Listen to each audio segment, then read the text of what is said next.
Hello everyone, hope you all are good. तो हमने एक सीरीज स्टार्ट की थी fast revision for estate psychology. तो मैंने कल डिस्कस किया था कि सबसे पहले प्रयोगशाला जो बनाई थी वो किसने बनाई थी। तो ये क्वेश्चन 101% मतलब मैक्सिमम मैंने जो भी लास्ट ईयर प्रीवियस ईयर के क्वेश्चन पेपर देखे हैं तो उसमें ये क्वेश्चन हर बार पूछा गया है। विलियम वुंट ने सबसे पहले प्रयोगशाला बनाई थी जर्मनी के लिप्जिंग नगर में 1879 में। उसके बाद अगर आपसे इंडिया में पूछते हैं, वैसे तो पूछते नहीं है इंडिया के बारे में कि इंडिया में फर्स्ट लैब कब हुई थी, तो ये कैलकाटा में हुई थी और ये किसने बनाई थी, एन सेन गुप्ता ने। ठीक है।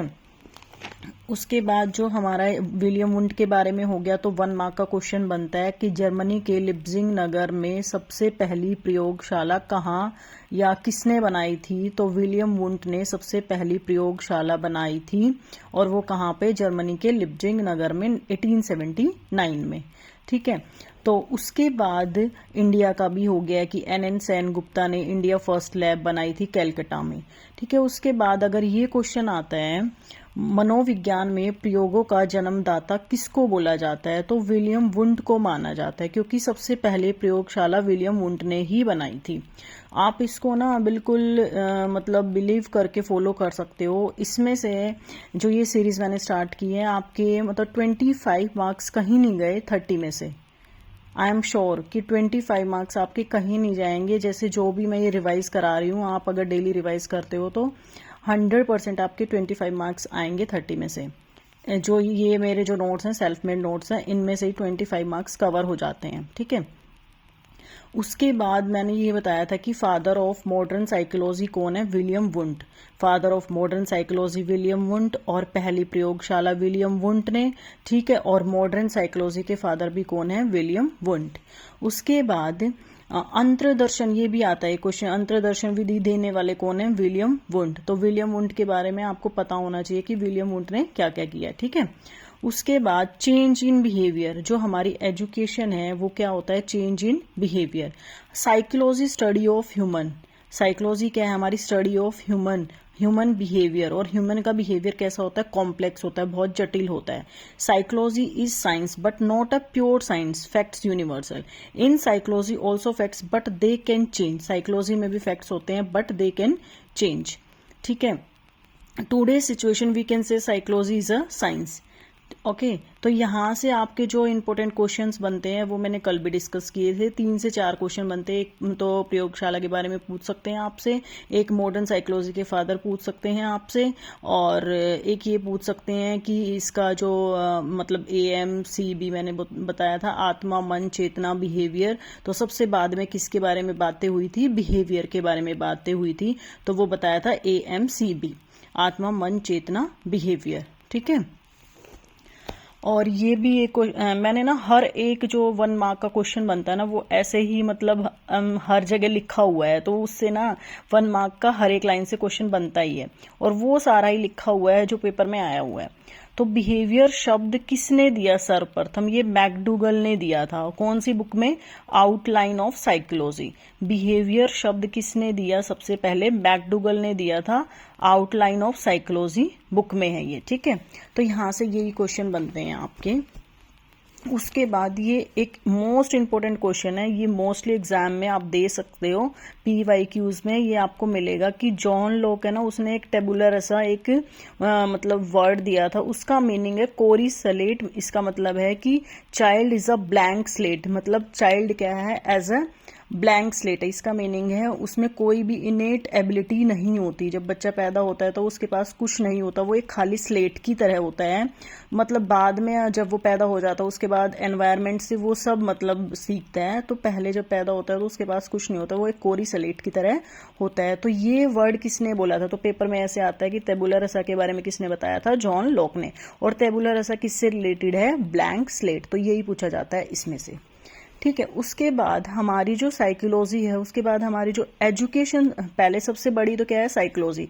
उसके बाद आती है एजुकेशन साइकोलॉजी। जो एजुकेशन साइकोलॉजी वो साइकोलॉजी का ही पार्ट है, स्मॉल पार्ट ऑफ साइकोलॉजी। तो education psychology is less than psychology, मतलब साइकोलॉजी बड़ी है और उसके अंदर क्या आता है, एजुकेशन साइकोलॉजी। ठीक है। उसके बाद हमारा education psychology is a branch of psychology which relate with teaching and learning. मतलब जो हमारी एजुकेशन साइकोलॉजी उसमें किसकी बातें हुई हैं, हमारी टीचिंग और लर्निंग की बातें हुई हैं। टीचिंग एंड लर्निंग से रिलेटेड होती है हमारी एजुकेशन साइकोलॉजी। उसके बाद एजुकेशन साइकोलॉजी में क्या होता है, वेल ऑर्गेनाइज्ड होती है, रिसर्च चलता रहता है, प्रूवन फैक्ट्स होते हैं, यूनिवर्सल डेफिनेशंस होती हैं, साइंटिफिक एक्सपेरिमेंट्स होते हैं, universal applied capabilities and education psychology is also science of education. उसके बाद देखो सबसे पहले साइकोलॉजी, उसके बाद एजुकेशन साइकोलॉजी, उसके बाद हमारी आती है पेडागोजी। पेडागोजी का मीनिंग आपको पता होगा कि हम बच्चों को टीच कैसे करते हैं, कि मतलब हमें किन किन बातों का ध्यान रखना होता है मतलब टीचिंग में, तो वो होती है पेडागोजी। तो एजुकेशन साइकोलॉजी के अंदर कौन आता है, पेडागोजी। सबसे पहले psychology, then education psychology and then pedagogy. तो पेडागोजी होती क्या है, science of teaching, only deals with teaching proven facts, universal facts, experimental universal definitions. Okay, अब जो हमारी एजुकेशनल साइकोलॉजी है, नेचर ऑफ एजुकेशनल साइकोलॉजी है, वो क्या है, साइंटिफिक होती है और साइंस को फॉलो करती है हमारी nature of educational psychology. Educational psychology deals with human behaviour which is very complex. ठीक है, अब यहां से देखो ये 1 मार्क में क्वेश्चन कहीं आया हुआ था तो मैंने नोट कर लिया। इसका मतलब क्या है, एनडीआई, ये पूछ लेते हैं, full form of NDI, numeracy development initiative. और ये क्या है, एक मोटिवेशन फॉर्मूला है जो किसने दिया था, हिलगार्ड ने दिया था। तो ये 1 मार्क में क्वेश्चन पूछा गया है, NDI, full form of NDI, numeracy development initiative and it is motivational formula and given by Hilgard. Okay, तो यहां से देखो एक ये क्वेश्चन आया हुआ है, ये जस्ट एक नॉलेज है, मतलब आपको जो पता होनी चाहिए कि पेडागोजी क्या होता है, एजुकेशनल साइकोलॉजी क्या होता है, साइकोलॉजी क्या होता है। और यहां से ये क्वेश्चन बहुत बार पूछा गया है, टेबुलर रसा के बारे में किसने बताया था और ब्लैंक स्लेट किससे रिलेटेड है, तो ये भी बहुत बार क्वेश्चन पूछा गया है। उसके बाद हमारी जो है यहाँ से डेवलपमेंट स्टार्ट होता है कि जो हमारा जो एक ये जो टर्म होती है ना, स्टेनले हॉल ने किसके बारे में बताया, तो ये बहुत बार क्वेश्चन आया था। स्ट्रेस एंड स्ट्रॉम जो होता है ना एडल्टहुड में, जो स्ट्रेस एंड स्ट्रॉम एडोलेसेंस में जो अवस्था होती है, वो किसने बताया था, तो वो बताया था स्टेनले हॉल ने। एडोलेसेंस में स्ट्रेस एंड स्ट्रॉम की जो अवस्था होती है उसके बारे में किसने बताया था, स्टेनले हॉल ने। ये भी 1 मार्क में क्वेश्चन बहुत बार पूछा गया, आप देख सकते हैं PYQs में। उसके बाद यहाँ से ग्रोथ एंड डेवलपमेंट जो है, इसमें से 101% एक क्वेश्चन तो पक्का आता, 2 भी आ सकते हैं इनमें से। मतलब अगर आपको थोड़ी सी अंडरस्टैंडिंग होगी तो थोड़ा सा घुमा फिरा के भी अगर क्वेश्चन दे देते हैं तो आप अटेम्प्ट कर पाओगे, क्योंकि ना उसको थोड़ा सा ना, हमें क्या होता है ना, हमें इसको थोड़ा अंडरस्टैंड करना होता है, थोड़ा सा आइडियाज को कि कैसे क्या है। जैसे हम बुक में से रीड कर लेते हैं सारी चीजें कॉपी से, बट हम ना उसको अप्लाई नहीं कर पाते। तो अप्लाई क्या है, हमें मतलब थोड़ा सा सोचना पड़ता है उसके बारे में कि ये क्या चीज है। अब जैसे यहाँ पे ग्रोथ एंड डेवलपमेंट है, ग्रोथ हमारी क्या है, एक स्मॉल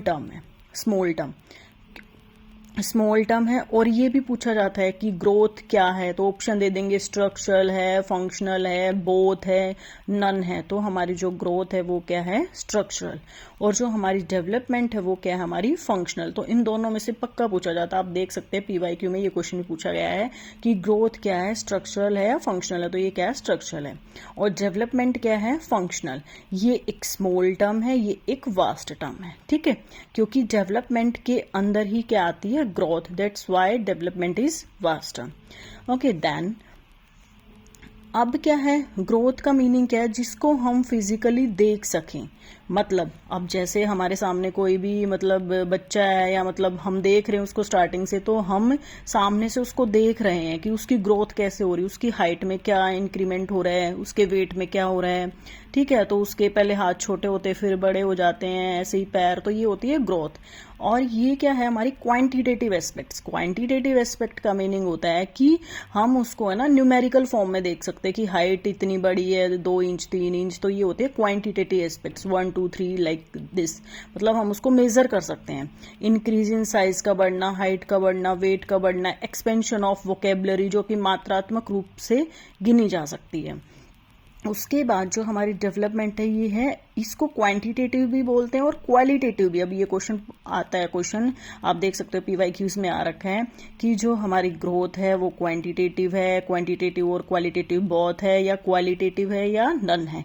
तो हमारी जो ग्रोथ है वो क्वांटिटेटिव है और जो हमारी डेवलपमेंट है वो quantitative as well as qualitative both है। क्यों है ये? क्योंकि हमारी डेवलपमेंट वास्ट टर्म और इसके अंदर ही ग्रोथ आती है।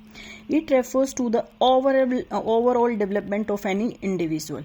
ग्रोथ में क्या होता था, हम साइज में मतलब उसका कितना साइज इंक्रीज हुआ, हाइट कितनी इंक्रीज हुई है और वेट कितना इंक्रीज हुआ वो देखते हैं क्वांटिटेटिव में। बट इसमें क्वांटिटेटिव एंड क्वालिटेटिव बहुत है। तो ये क्वांटिटेटिव तो मात्रात्मक होता है, क्वालिटेटिव मतलब ओवरऑल डेवलपमेंट कितनी हुई है, उसने मतलब सीखा क्या है, उसकी लर्निंग कैसी हुई है, वो भी क्या है, मतलब वो डेवलपमेंट में आता है, overall development of any individual. आप देखो जो ग्रोथ है ना, ये भी आता है क्वेश्चन, मतलब ना हर एक लाइन एक क्वेश्चन है तो ऑप्शन दे देते हैं, can measure, can not measure. तो हम क्या कर सकते हैं, ग्रोथ को मेजर कर सकते हैं, मेजरमेंट कर सकते हैं कि उसकी हाइट में कितना इंक्रीमेंट हुआ है। तो बता सकते हैं कि मतलब लास्ट ईयर इसकी हाइट इतनी थी और इस ईयर इसकी हाइट इतनी हो गई है, तो हम इसको मेजर कर सकते हैं। For limited period till maturation, जो ग्रोथ होती है ना, अब ये तो आपको पता ही होगा कि हम बोलते हैं कि लड़कियों की हाइट इस एज तक इंक्रीज होती है और लड़कों की इस एज तक, तो ये लिमिटेड पीरियड ऑफ टाइम तक ग्रोथ हमारी होती है। और जो डेवलपमेंट है ना, ये हमारा ना मतलब लाइफ लॉन्ग प्रोसेस है, ये चलता ही रहता है। अब डेवलपमेंट ये तो है नहीं कि ग्रोथ है, खाली ग्रोथ ही है, इसमें तो और चीजें भी है, लर्निंग कितनी हुई है, मैच्योरेशन है या नहीं, तो डेवलपमेंट में सब आता है। तो इसलिए ये क्या है, हमारा एक वास्ट टर्म है। तो it is not a direction. अब ये नहीं है कि ये डायरेक्शनल है, कुछ भी बढ़ सकता है, कुछ भी घट सकता है। ये नहीं है कि डायरेक्शनल है कि इसकी कोई डायरेक्शन है। और जो ये हमारा डेवलपमेंट है, ये कॉन्टिन्यूअस प्रोसेस है, लगातार चलने वाली प्रक्रिया है। अब इसमें होता है क्या, फिजिकल ग्रोथ हो सकती है, cognitive, social, emotional, moral, 5 perspective होते हैं टाइप्स ऑफ डेवलपमेंट के। 5 इनके बारे में भी पूछते हैं, फिजिकल, कॉग्निटिव। कॉग्निटिव क्या होता है, दिमाग से रिलेटेड, माइंड से रिलेटेड, हम क्या सोचते हैं, थिंकिंग। सोशल जो हमारे एनवायरनमेंट में है, हम मतलब कैसे मतलब अपने एनवायरनमेंट जो भी हमारे सराउंडिंग में उनके साथ कैसे मतलब रहते हैं, किस तरीके से, ठीक है, एडजस्टमेंट कर पाते हैं। इमोशनल, हमारी इमोशनल, हम किस टाइप से मतलब इमोशनल के बारे में। मोरल एंड टाइप्स ऑफ, ये 5 टाइप्स के होते हैं। उसके बाद मिसरेबल मैंने बता दिया। ग्रोथ अंडर डेवलपमेंट, ग्रोथ किसके अंदर आती है, डेवलपमेंट के अंदर। और ये एक एक्सटर्नल फैक्टर है, मतलब अंदर के बारे में हम कुछ नहीं बता सकते, उसने कितना सीखा क्या है, वो डेवलपमेंट में होता है। तो ये जस्ट हम बाहर से देख सकते हैं, इसलिए बोला है इसको एक्सटर्नल फैक्टर। अब ये क्या है, डेवलपमेंट में क्या होता है, change that occurs because of some illness. मान लिया कोई बीमार हो, उसमें चेंज हो गया, कोई थका हुआ है, टायर्डनेस है, और such causes, but these are relatively temporary. ये तो टेम्पररी होते हैं ना, कोई आज बीमार है तो कल ठीक हो जाएगा, या कोई थका हुआ है तो 5 मिनट बाद वो है कि उसमें एनर्जी आ जाएगी। So we don't consider them as development changes. तो हम इनको डेवलपमेंट में कंसीडर नहीं करेंगे कि ये बीमार है तो डेवलपमेंट, ठीक है। तो ये इंटरनल फैक्टर है, इंटरनल फैक्टर। ये क्या था, एक्सटर्नल फैक्टर।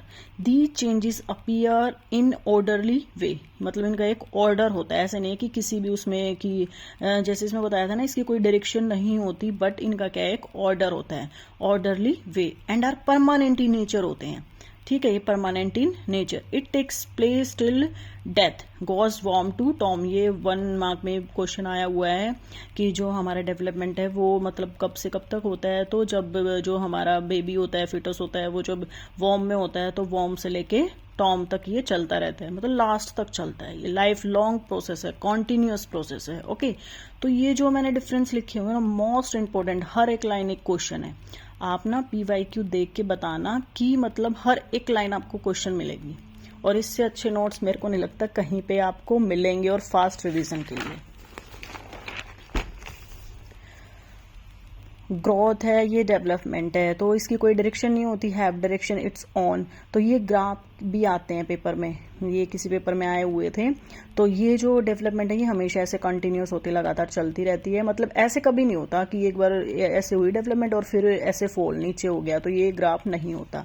और ये भी नहीं होता कि ऐसे हुआ और फिर इस टाइप से, ये भी नहीं होता। और ये भी नहीं है कि ऐसे, मतलब कांस्टेंट है, ऐसे भी नहीं होता। तो हमेशा ऑलवेज ये ग्राफ होता है। तो 4 ग्राफ आ सकते हैं, तो पूछ सकते हैं डेवलपमेंट का कौन सा ग्राफ है, तो ये वाला। ठीक है। तो अब अकॉर्डिंग टू प्याजे ने क्या बोला था कि नॉट इंक्लूडेड प्रीनेटल के स्टेज के बारे में प्याजे ने कुछ भी नहीं बताया था। तो इसलिए ये जो ग्राफ है यहाँ 0 से स्टार्ट नहीं हुआ, ये यहाँ से स्टार्ट हुआ है। अगर अकॉर्डिंग टू प्याजे पूछे तो ये है। ठीक है, तो ये वाला ग्राफ है। अब क्या है, हमारा ग्रोथ में भविष्यवाणी नहीं की जा सकती। हम ये नहीं बता सकते कि इसकी हाइट इतनी इंक्रीज होगी, ये 5 फुट 2 इंच का होगा, या ये ऐसे होगा, मतलब एग्जैक्ट नहीं मतलब बता सकते इस टाइप से कि अब हो भी सकती है। कुछ बच्चे ऐसे लगते हैं कि छोटे होते हैं कि इनकी हाइट तो बढ़ेगी ही नहीं, और फिर जब जैसे ही 9th-10th में तो उनकी हाइट एकदम से स्पीड से बढ़ती है। तो इसकी क्या है, भविष्यवाणी नहीं की जा सकती। और इसकी क्या है, भविष्यवाणी की जा सकती है। हम बताते हैं ना कि ऐसे ऐसे होगा, तो मतलब ये क्वेश्चन पूछा जा सकता है। और ये भी आता है कि जो हमारी डेवलपमेंट होती है ना, वो स्पाइरल होती है, ऐसे चलता है। ये भी आता है क्वेश्चन कि डेवलपमेंट क्या है, स्पाइरल है। ठीक है। तो ये जो भी ग्रोथ एंड डेवलपमेंट के डिफरेंसेस थे, जितने क्वेश्चन यहाँ से बन रहे थे, वो मैंने सब इसमें इंक्लूड किए हैं। तो होप आपको सबको समझ आया होगा, और ये जो नोट्स हैं ये काफ़ी बेनिफिशियल रहेंगे आपके लिए। और लिमिटेड टाइम में, मतलब शॉर्ट टाइम में मैं आपको मतलब कंप्लीट रिवाइज करा दूंगी टिल एग्जाम। तो आप कुछ जो सीरीज अगर आपको अच्छी लगे तो आप कमेंट डाउन करना। Okay, and thank you so much.